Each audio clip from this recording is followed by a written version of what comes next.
गुरुवर्य राजाराम शेलार बुवांनी आजच्या कार्यक्रमाचं मला सांगितलं. मी माझी ओळख सांगतो. बुवांना माहीतच आहे मी कांदाटी परत तोडणे गावचा विठ्ठल मोरे, पण उच्चाड गावना आम्ही एकच घर आहे उच्चाडमध्ये. मला तर आठवतं मी 10 वर्षाचा होतो तेव्हा प्रभाकर बुवांनी उच्चाडमध्ये एक बारी घेतली होती. मला वाटतं दिनकर रावांच्या नातू झाला होता, त्या नातूच्या बारशाला एक बारी घेतली होती. तेव्हा मी प्रभाकर बुवांना ती बारी पाहिली होती. विठ्ठल बुवा शेलार होते तेव्हा मी बुवांची बारी पाहिली. ह्या डोंगरातून असे चालत वरती गेले, वरून परत तोडायला गेले, तोड्यातून खाली उच्चाडला गेले. तिथे काही मंडळी असतील, परंतु तुम्ही पण त्यावेळेला लहान असतो का त्यावेळेला. मधुकर दादा पण होते. म्हणजे हाटलोट गाव, रेणोशी गाव आणि गावडोशी गाव हे 105 गावामध्ये भजनाची माहेर गेलो होते. आणि मी त्यावेळेला ते बुवांना पाहिलं.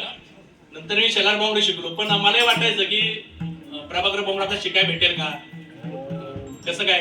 पण एक वेळा मी बुवांना असं माळोशीमध्ये आमच्या वडिलांचे मित्र होते, भेटलो त्यांना. त्यांनी मला एकदा इथे घेऊन आले होते. मी छोटा होतो तेव्हा. पण खरंच बुवांचं आज या ठिकाणी खरोखर त्यांचे प्रशस्त हृदय आहे. त्या निमित्ताने या ठिकाणी तुम्ही सर्व आला तर मला एक गजर म्हणा, सर्व मंडळींनी, गावकरी मंडळींनी इथे संधी दिली. मी एक गजर आठवण म्हणून एक गजर अभंग घेतो.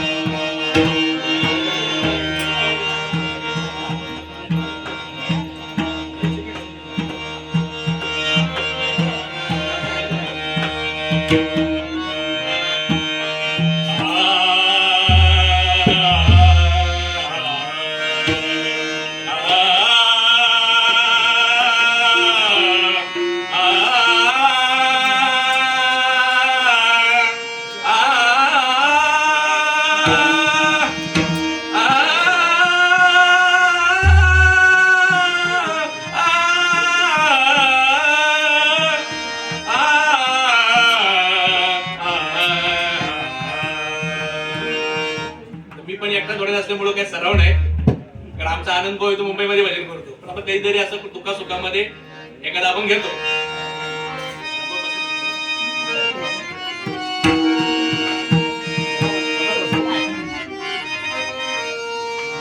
समजून घ्या.